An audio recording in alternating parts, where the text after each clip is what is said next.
Hello? Can you hear me? Don't exit this room, okay? This isn't a mistake.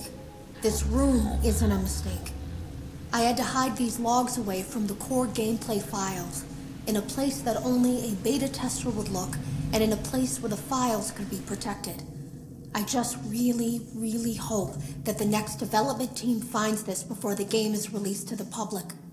This game has some kind of malicious code in it that we haven't been able to fully contain or even understand for that matter. We're over budget and out of time.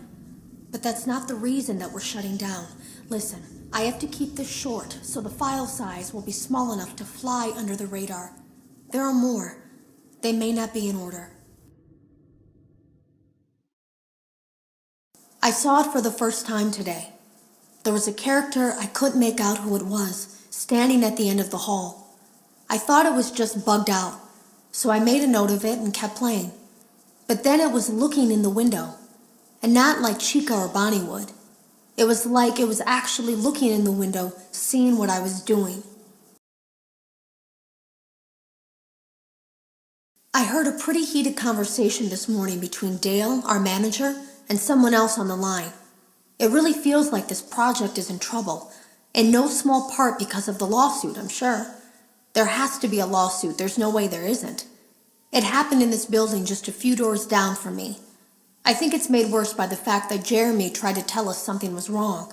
But as a dev team, we all just saw it as a challenge to find what the problem was and fix it. Who could have known that? I have to go.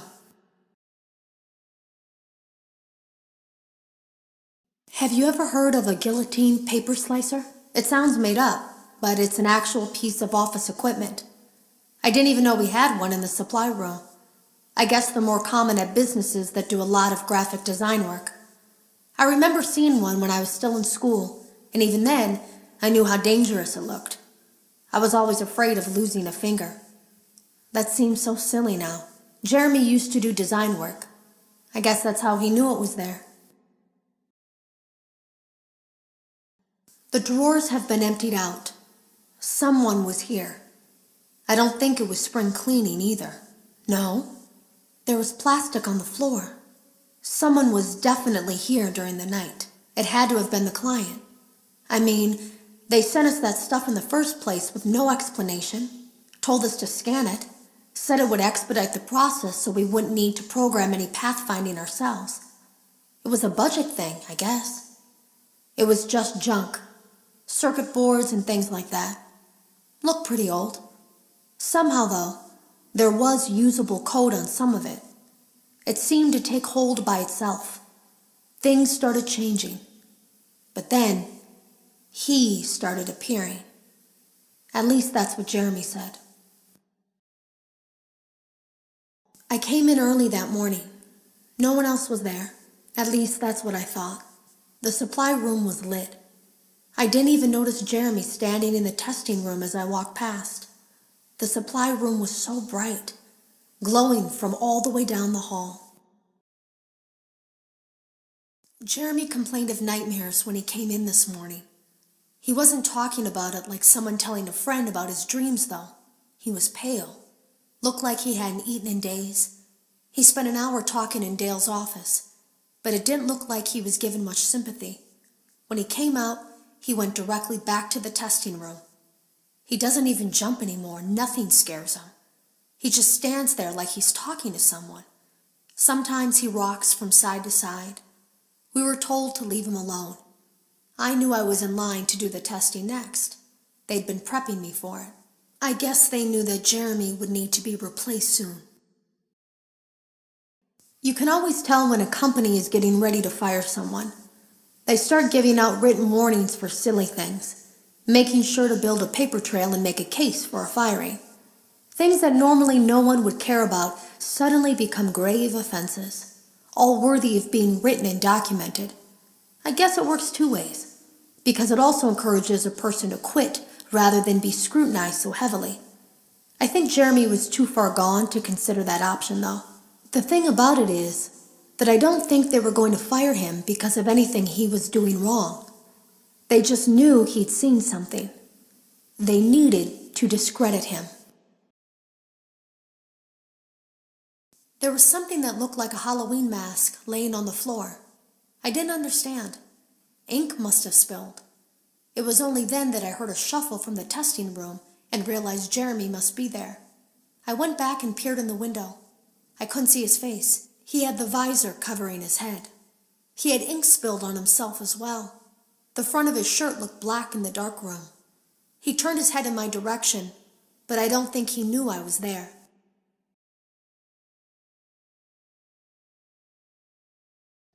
I was told I had 3 days to finish Jeremy's work, but I know it's just passing the time.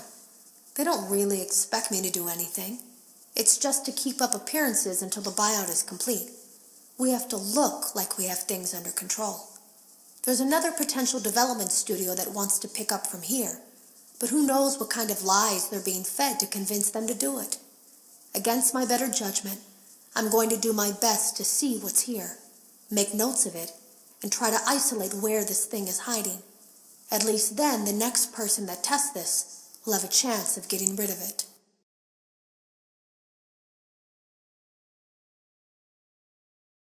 Today was my last day of beta testing, and the anomaly that I've been seeing is nowhere to be found. But after inspecting some of the files, it seems that it's attached itself to these logs. My logs. That can't be an accident. So now I have to make a choice. Do I leave these logs here for you to find, or do I try to purge this thing myself by destroying the logs? I've chosen the latter.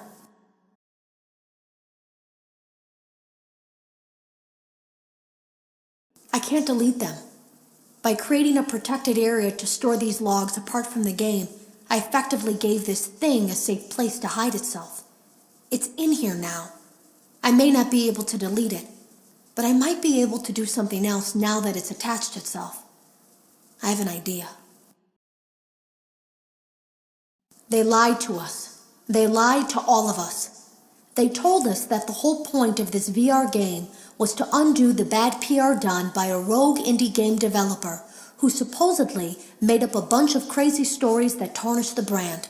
But that's not true at all. In their haste to develop this VR game and clear their name, they sent us some things I don't think they intended us to see, such as a hard drive containing emails between Fazbear Entertainment and a certain indie developer.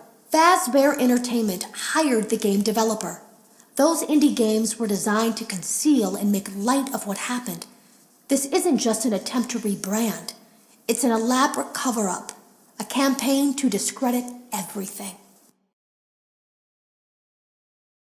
I ran a fragmentation program on the area of memory that was storing these logs for you.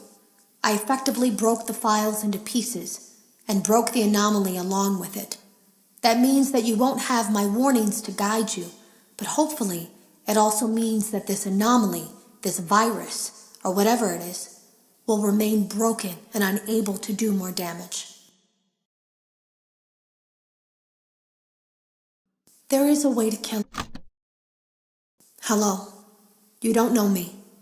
I had created a series of logs for you documenting the troubled development of this VR game that you're now testing, in hopes that you, whoever you are, and whatever team you are with, will abandon development. Now I fear that those logs are being used as a Trojan horse. If you are unable to abandon development, hide all traces of these logs that I've created. I fear that finding them and reassembling them will also reassemble the very thing I've tried so desperately to destroy. There is a way to kill it. It wants to escape through someone. Someone plugged into this game. That's you now. You have to let it begin the process of leaving through you. Then use the disconnect switch that I've embedded by the main stage. Let it approach you. Let it begin to merge with you. Play the music and flip the switch. That will cause a hard restart of the game and flush the memory, effectively killing it. I hope. I don't know when it will come for you.